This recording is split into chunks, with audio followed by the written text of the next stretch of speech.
ਗੁਰਦਾਸ ਮਾਨ ਵੱਲੋਂ ਲਾਡੀ ਸ਼ਾਹ ਜੀ ਦੀ ਤੁਲਨਾ ਸ਼੍ਰੀ ਗੁਰੂ ਅਮਰਦਾਸ ਜੀ ਨਾਲ ਕਰਨ ਦਾ ਮਾਮਲਾ ਸੁਰਖੀਆਂ ਵਿੱਚ ਹੈ।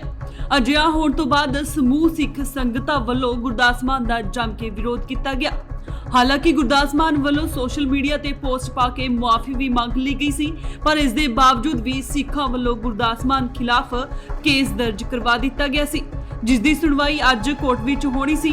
ਪਰ ਮਾਣਯੋਗ ਐਡੀਸ਼ਨਲ ਡਿਸਟ੍ਰਿਕਟ ਸੈਸ਼ਨ ਜੱਜ ਮਨਜਿੰਦਰ ਸਿੰਘ ਦੀ ਅਦਾਲਤ ਵਿੱਚ ਲੰਬੀ ਬਹਿਸ ਤੋਂ ਬਾਅਦ ਫੈਸਲਾ ਕੱਲ ਤੱਕ ਦੇ ਲਈ ਸੁਰੱਖਿਅਤ ਰੱਖ ਲਿਆ ਗਿਆ।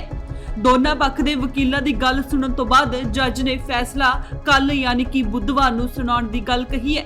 ਹਾਲਾਂਕਿ ਦੂਜੇ ਪਾਸੇ ਸਿੱਖ ਸੰਸਥਾਵਾਂ ਦਾ ਇਹ ਕਹਿਣਾ ਹੈ ਕਿ ਅਜੇ ਇਹ ਮਾਮਲਾ ਮਾਣਯੋਗ ਹਾਈ ਕੋਰਟ ਤੱਕ ਵੀ ਜਾਵੇਗਾ। ਇਸ ਮੌਕੇ ਵਕੀਲ ਰਵਿੰਦਰ ਸਿੰਘ ਦਾ ਕਹਿਣਾ ਹੈ ਕਿ ਇਸ ਮਾਮਲੇ ਵਿੱਚ ਜੱਜ ਨੇ ਫੈਸਲਾ ਕੱਲ ਸੁਣਾਉਣ ਦੀ ਗੱਲ ਕਹੀ ਹੈ। ਉਹਨਾਂ ਨੇ ਕਿਹਾ ਕਿ ਜੇਕਰ ਗੁਰਦਾਸ ਮਾਨ ਦੀ ਜ਼ਮਾਨਤ ਰੱਦ ਹੁੰਦੀ ਹੈ ਤਾਂ ਸਾਨੂੰ ਬਹੁਤ ਖੁਸ਼ੀ ਹੋਵੇਗੀ, ਪਰ ਜੇ ਨਾ ਹੋਈ ਤਾਂ ਮਾਮਲਾ ਹਾਈ ਕੋਰਟ ਵਿੱਚ ਜਾਵੇਗਾ। ਦੂਜੇ ਪਾਸੇ ਗੁਰਦਾਸ ਮਾਨ ਦੇ ਵਕੀਲ ਨੇ ਕਿਹਾ ਕਿ ਗੁਰਦਾਸ ਮਾਨ ਵੱਲੋਂ ਜੋ ਵੀ ਕਿਹਾ ਗਿਆ ਹੈ ਉਹ ਗਲਤੀ ਤੋਂ ਕਿਹਾ ਗਿਆ ਹੈ। ਉਹਨਾਂ ਦਾ ਕਿਸੇ ਦੀਆਂ ਧਾਰਮਿਕ ਭਾਵਨਾਵਾਂ ਨੂੰ ਠੇਸ ਪਹੁੰਚਾਉਣ ਦਾ ਕੋਈ ਮਕਸਦ ਨਹੀਂ ਸੀ। ਅੱਜ ਇਧਰ ਆ ਜਾਓ, ਵਕੀਲ ਸਾਹਿਬ ਆ ਜਾਓ।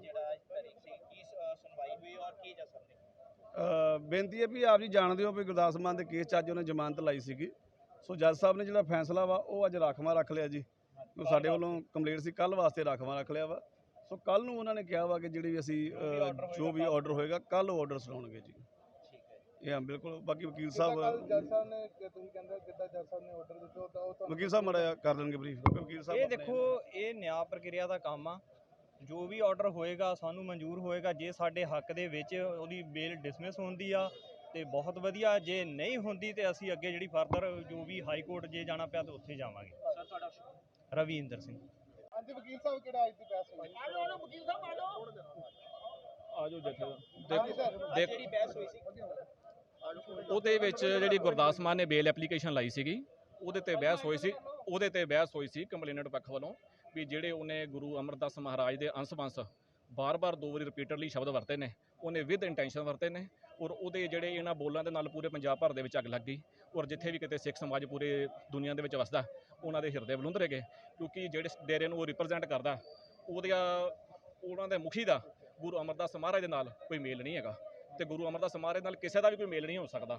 ਤੇ ਉਹਨਾਂ ਦੇ ਵਕੀਲ ਸਾਹਿਬ ਨੇ ਬਾਰ-ਬਾਰ ਇਹ ਗੱਲ ਕਹੀ ਹੈ ਵੀ ਉਹਦੇ ਕੋਲ ਅਗਿਆਨਤਾ ਵਸ ਕਹਿ ਹੋ ਗਿਆ ਤੇ ਅਸੀਂ ਕਿਹਾ ਵੀ ਅਗਿਆਨਤਾ ਵਸ ਜਦੋਂ ਤੁਸੀਂ ਗੱਲ ਕਹਿ ਦਿੰਦੇ ਹੋ ਤੁਸੀਂ ਇਹਨੂੰ ਐਡਮਿਟ ਕਰ ਲੈਂਦੇ ਹੋ ਤੇ ਇਹ ਜਿਹੜਾ ਆਫੈਂਸ ਹੈਗਾ ਆਫੈਂਸ ਅਗੇਂਸਟ ਦੀ ਸੁਸਾਇਟੀ ਹੈ, ਉਹਨੇ ਸਮਾਜ ਦੇ ਔਰ ਇਹ ਆਫੈਂਸ ਜਿਹੜਾ ਇਹ ਕੰਪਾਊਂਡੇਬਲ ਕੈਟਾਗਰੀ 'ਚ ਨਹੀਂ ਆਉਂਦਾ। ਇਹ ਨਹੀਂ ਹੈਗਾ ਵੀ ਕੋਈ ਮਾਫੀ ਮੰਗ ਲਵੇ ਤੇ ਉਹਨੂੰ ਮਾਫ ਕੀਤਾ ਜਾ ਸਕਦਾ। ਅਦਾਲਤ ਵੱਲੋਂ ਇਹ ਕਾਨੂੰਨੀ ਤੌਰ ਤੇ ਉਹਨੂੰ ਮਾਫ ਨਹੀਂ ਕੀਤਾ ਜਾ ਸਕਦਾ।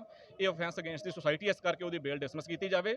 ਜੇਕਰ ਉਹ ਬਾਹਰ ਰਹਿੰਦਾ ਤੇ ਉਹਦੇ ਨਾਲ ਪੰਜਾਬ ਦੇ ਵਿੱਚ ਮਾਹੌਲ ਨੂੰ ਅੱਗ ਲੱਗ ਸਕਦੀ ਹੈ ਤੇ ਪੰਜਾਬ ਦੇ ਵਿੱਚ ਤਾਂ ਜੋ ਮਾਹੌਲ ਸ਼ਾਂਤ ਰਹੇ ਇਹਦੇ ਲਈ ਉਹਦਾ ਜੇਲ੍ਹ 'ਚ ਲੰਬੇ ਸਮੇਂ ਵਾਸਤੇ ਰਹਿਣਾ ਜ਼ਰੂਰੀ ਹੈ। ਕਾਫੀ ਲੰਬਾ ਸਮਾਂ ਤੁਹਾਡੀ ਬਹਿਸ ਵੀ ਹੋਈ ਹੈ ਤੇ ਜੱਜ ਸਾਹਿਬ ਦੇ ਸਾਹਮਣੇ ਦੋਨੋਂ ਪਾਸੇ ਦੀ ਕੀ ਹੁਣ ਜੱਜ ਸਾਹਿਬ ਨੇ ਕੀ ਫੈਸਲਾ ਕੀਤਾ? ਉਹਨਾਂ ਨੇ ਕੱਲ ਤੇ ਰੱਖ ਲਿਆ ਇਹਨੂੰ ਫੈਸਲੇ ਨੂੰ। ਤੇ ਜੇ ਕੱਲ ਨਹੀਂ ਜੇ ਜ਼ਮਾਨਤ ਜਿਹੜੀ ਹੈ ਮਨਜ਼ੂਰ ਹੋ ਜਾਂਦੀ ਹੈ ਫਿਰ ਅਗਲਾ ਤੁਹਾਡੀ ਇਹ ਜਦੋਂ ਫੈਸਲਾ ਆਵੇਗਾ ਫਿਰ ਦੱਸਾਂਗੇ ਅਸੀਂ ਕੀ ਕਰਨਾ। ਅਸੀਂ ਕਿਉਂ ਕਹਿ ਦਈਏ, ਜੇ ਸਮਾਂ ਦੱਸੇਗਾ ਕੀ ਹੁੰਦਾ। Bureau report, Indo's TV, Australia.